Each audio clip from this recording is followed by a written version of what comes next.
Passionné depuis toujours par la nature et les plantes de la Réunion, Bénédicte Rodier a suivi un cursus scolaire dans le domaine agricole avant de découvrir toute la richesse des plantes endémiques et indigènes de notre île.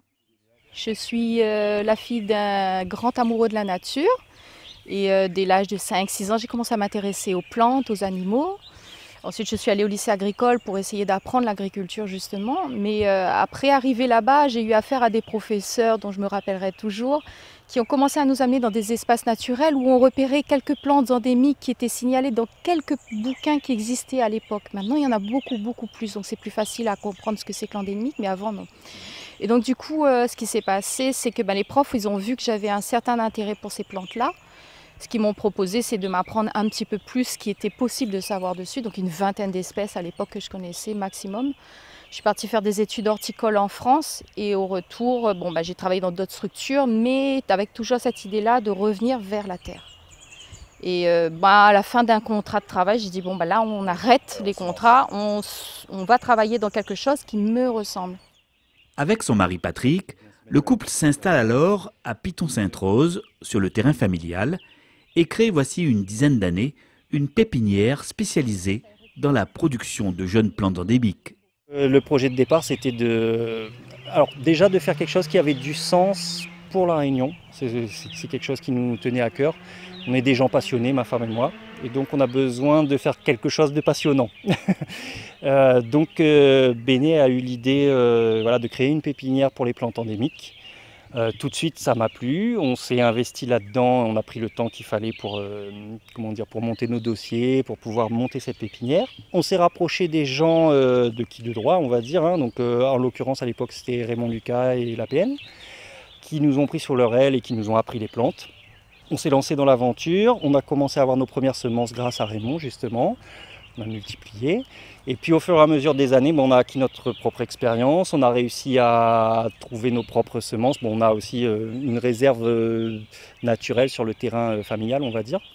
Comme un clin d'œil à la nature, le nom de leur pépinière a été choisi avec soin. Donc là, je te présente la plante qui a donné son nom à notre pépinière, c'est le Timao.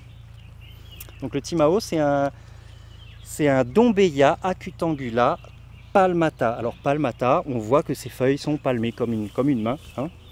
Et donc c'est un arbuste qui ne va pas monter très haut. On va dire, je pense qu'il peut doubler cette taille-là à peu près, voire peut-être un petit peu plus haut. On va avoir une forme assez arrondie, donc il est très ornemental. Alors Timao, pourquoi? Parce que tout simplement, je suis une fidéo, un Tiyab la chaloupe Saint-Leu. Et en fait, ça rappelle un peu le Maoul. Donc c'était un jeu de mots, sans compter que les Dombeia, c'est des arbres que j'aime beaucoup parce qu'ils sont tassés et ils ont une floraison mais tellement magnifique. Quand tu montes dans les hauts, quand tu vas à Bébourg, quand tu vas dans tous ces endroits-là où il y a encore de la forêt primaire, tu ne vois que. Et depuis que je suis gamine, j'ai toujours été interpellée par ces plantes-là. Comment ça se fait que dans la forêt, il peut y avoir d'aussi jolies fleurs? Donc du coup, le Mao a toujours été ma plante préférée. Même si c'est difficile pour moi d'en faire, je peux en faire que des bas. Donc tu auras 2 ou 3 espèces de Mao ici. Mais là, il y a celle-ci, le petit Mao noir que je suis en train de mettre en place ici sur l'exploitation. Si j'arrive à avoir suffisamment de fleurs, après on pourra avoir un peu plus de Mao pour tout le monde. Mais pour l'instant, celle-ci, c'est la mienne. C'est mon petit Mao.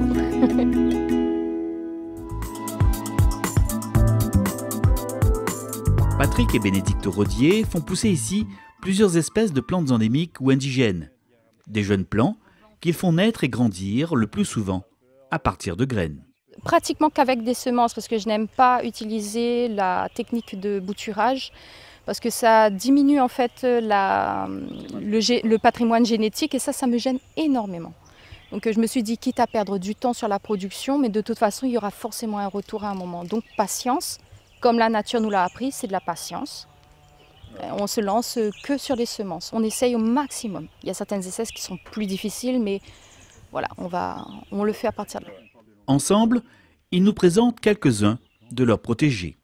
Donc ça, c'est le bois de sureau. Nadmouni dit aussi bois de sirop. Voilà, donc c'est le nom vernaculaire en créole. C'est une jolie plante ornementale qui ne demande pas beaucoup d'entretien et qui toute l'année reste magnifique, quoi.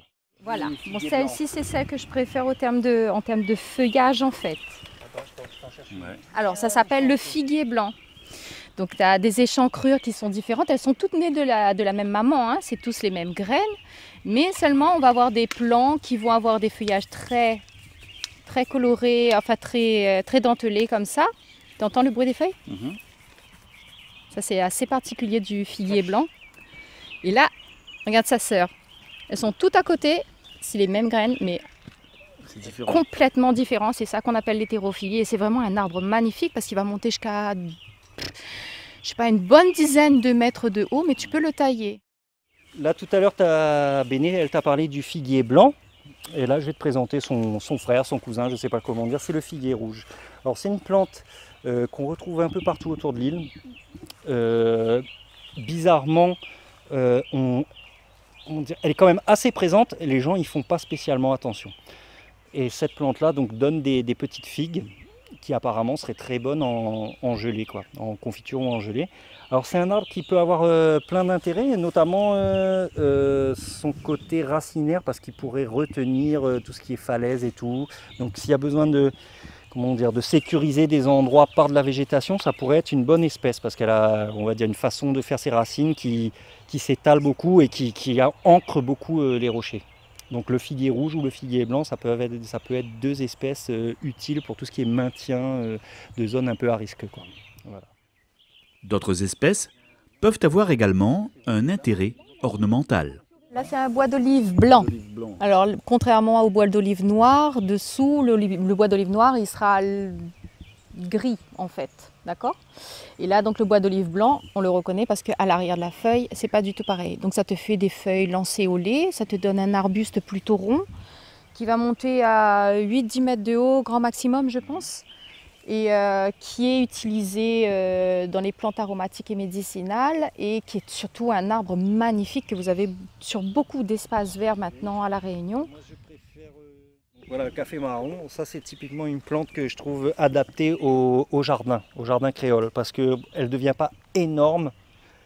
Elle est jolie, donc elle est ornementale. Elle a des usages médicinaux dans lesquels je ne rentrerai pas forcément.